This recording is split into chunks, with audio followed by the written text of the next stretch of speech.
John Betty et Bayonne ont beaucoup à se faire pardonner après le derby du Pays Basque perdu à Jean Daugé.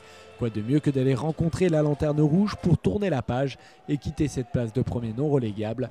La semaine a été mouvementée à Carcassonne. Un audit est actuellement mené au sein du club.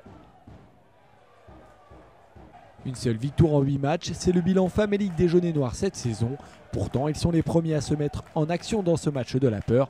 Les avants percutent la ligne défensive et grignotent petit à petit au près, à l'image de cette nouvelle charge du numéro 8 et sud-africain Didier Tyson, arrivé du centre de formation de Lyon à l'intersaison.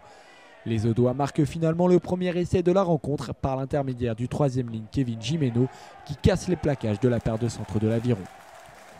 Antoine Lescamel transforme, Carcassonne entre de la meilleure des manières dans son match 7-0.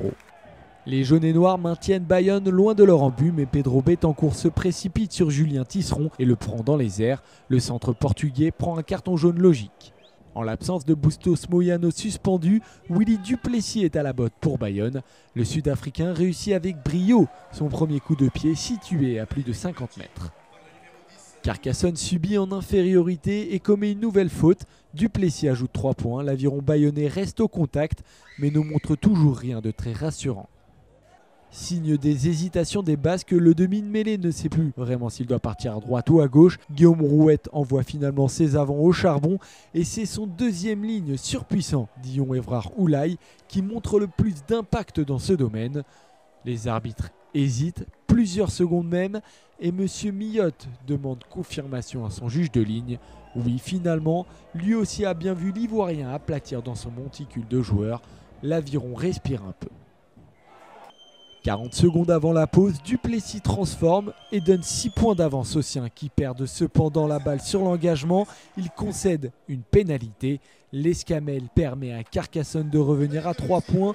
On sent les acteurs inhibés par le terrible enjeu du maintien, mais rien n'est joué dans ce match.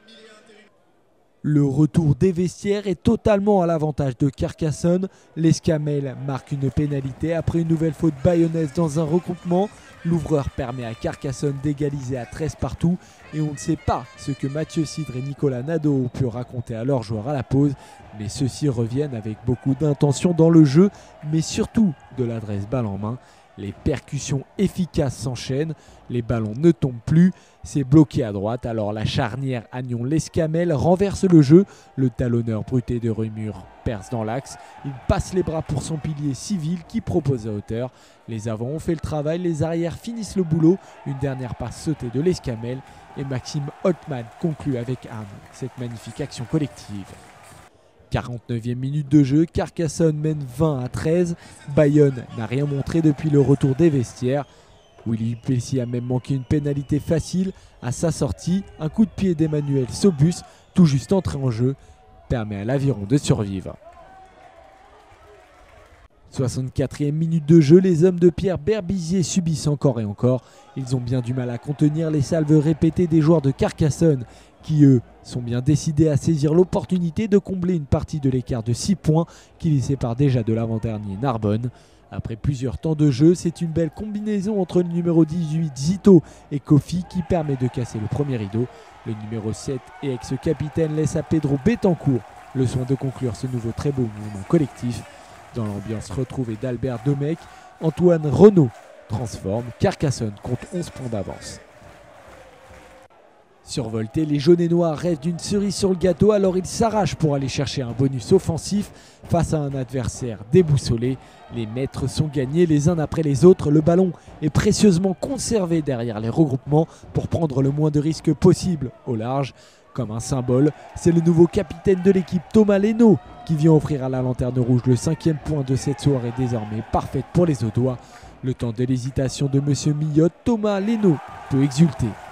39-16, score final, Carcassonne reste dernier mais peut se baser sur cette deuxième période pour se relancer.